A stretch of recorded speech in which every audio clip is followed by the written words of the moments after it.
Welcome to the desert of the real.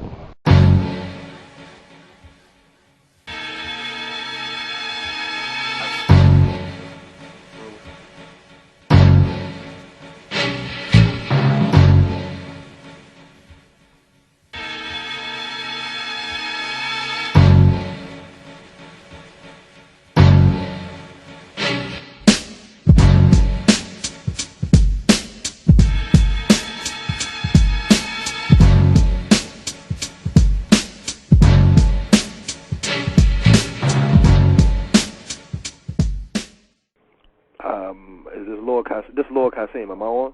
Lord. Yeah, what's the deal, man? What's up, man? Hey. Man, I can't complain. How's everything? Oh, it's all good, man.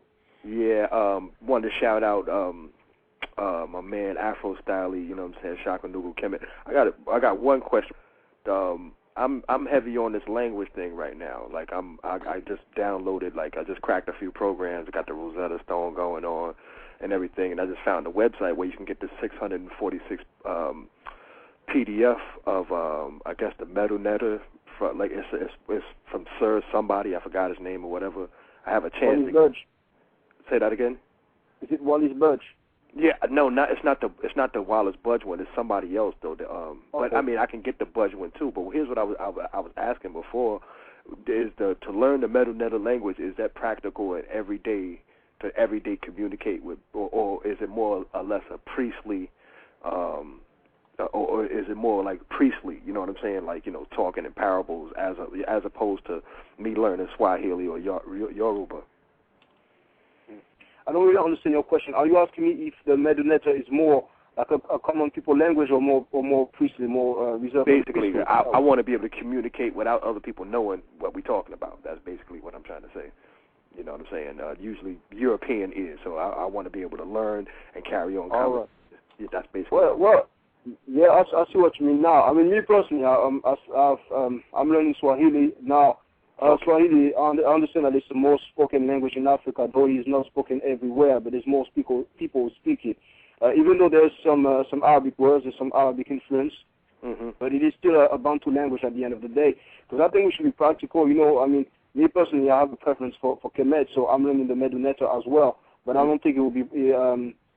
It's something that's very difficult. You understand? When you compare it with, for example, Swahili, and we're using the letters that we know, the European letters, and it's just definitely easier. You see, if you want our people to communicate, the way I look at it is that, look, there's more people who speak that language, we might as well learn that one.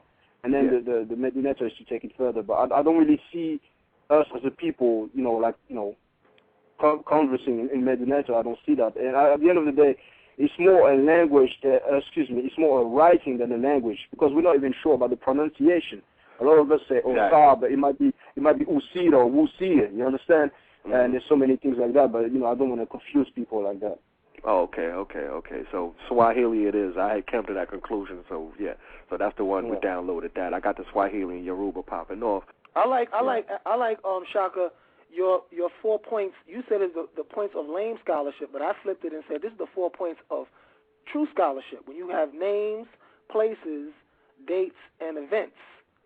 If you're not dealing in that square of giving us names, places, dates, and an event, what are we talking about? You know what I'm saying? Exactly. Yeah. It's like the tribe of Shabazz. You know, people say tribe of Shabazz. We come from the tribe of Shabazz, and that's why I mean, you were doing the video about Wesley Muhammad. It was an occasion for me to address a lot of things that people sweep under the rug. You know, it's so good to talk about this, but where's the evidence? Where's the archaeological evidence? You know, those people are indoctrinating it. And it's funny, they're talking about supreme mathematics and everything, but when it comes to facts, man, you know, I mean, we have to progress. Like I said, you can't just be here quoting lessons that you learned by heart, and your children grow up and learn the same thing, and for 3 generations, there's no new knowledge, no new information. Come on, man. I mean, one thing we need to deal with, religious brothers and sisters, deal with archaeology. You know what I'm saying? That's truth, that's fact. You understand what I'm saying? If not archaeology, deal with the language, the connection, because you're all talking about, you know, Arabs who are black and blah, blah, blah. You can't even connect, like a connection between the Arabic language and the language of Africa. But like the Swahili, like I said, or even the MetaNetter, Ranehem, once again, or DweWaffle.com, he has done a great job of showing the relationship with the Meduneta and the African languages. And Diop and Obenga has done the same thing. Now, even with the Swahili, for example, the people of Jamaican, they know that in Jamaican patois, to eat, you say nyam. Now, in Swahili, nyama means meat. And I spoke to a brother from Zimbabwe, and I was telling him that, and he said, well, you know what? In my language, in Zimbabwe, nyama means either to eat or meat. So you look at where Zimbabwe is to around South Africa, then Kenya, and then you look at Jamaica, and you can see that you have the same word. You understand what I'm saying? But when it comes to Arabic, I don't need to say no anymore, man. Right. That's right. And that's what it's about. Just, I'm going to bring in another caller, but before I do, I want to ask you, how's it going with this Kiswahili? You asking me? Yeah. Because I'm really seriously thinking about diving into that head first. Yeah, I mean, yeah, it's good. I mean, I bought some stuff, some CDs and stuff like that. I'm just learning, you see, but it feels really good. I'm telling you, not long ago, I met some people. When you meet some brothers who are from the continent, like I met them, they were from Kenya because it's an official language there, as well as Tanzania, if I'm not mistaken. But it feels so good, brother. When you speak a language, you speak an African language to another brother who's from the motherland, right. and you're conversing like that. And I don't speak it too much, but I tell them, look, I tell them a few sentences, and they're very appreciative. They're quite impressed, and it's a feel-good thing because you just don't know the person from nothing, and you speak his language, so it's a very nice thing, and I really like it. Right. This is what we have to do. I mean, we have to be practical, definitely. If we want to connect with our people from the motherland, then we have to learn languages. Now, if other people, some people learn other languages, then it's cool, go ahead. Because there's one sad thing is that in our countries, more and more people just don't learn their mother tongue. I know a brother, for example, he's from Congo, and he was telling me he had a daughter, and I was like, oh yeah, you're gonna teach her the language in Kikongo, and he was like, oh no, I won't. I'm like, why? He said, no, it's okay, she learned English. I'm like, damn, that's a shame, man. You should teach it because within one generation she won't even speak it, and then she get married, she have kids, and it's lost. It's gonna be English only. Right. And I'm pissed off that I'm speaking it. Yeah, I'm pissed off that I'm speaking English, and you got people who have a native language and they're trying to get rid of it for this. Come on, man. Mm-hmm.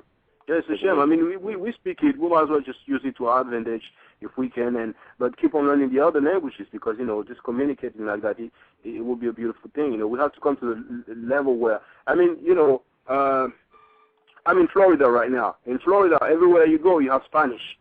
On TV, you have stuff in Italian and Spanish. You call, you go to some administrative buildings, they have a Spanish translation, and when you call also, they tell you for Spanish, press that button. So it would be a good thing if we come to the point where whatever literature we have, or even the website, then we can put the translation in Swahili, for example, and if we start, teaching our children Swahili, and we'll connect with our people from the motherland more easily.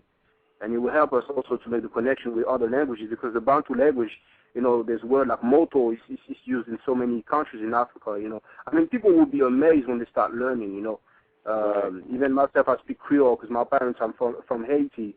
That sister, she's from Congo, and she was telling me about Muntu. We say Muntu to say people. Mun means people, and she says Muntu means people. I mean, when you just have a conversation, even another brother Yeo, you know who you are. I was talking to him, and it's just a beautiful thing when you just realize, damn, we say the same thing in my language. You understand? Right. So, yeah.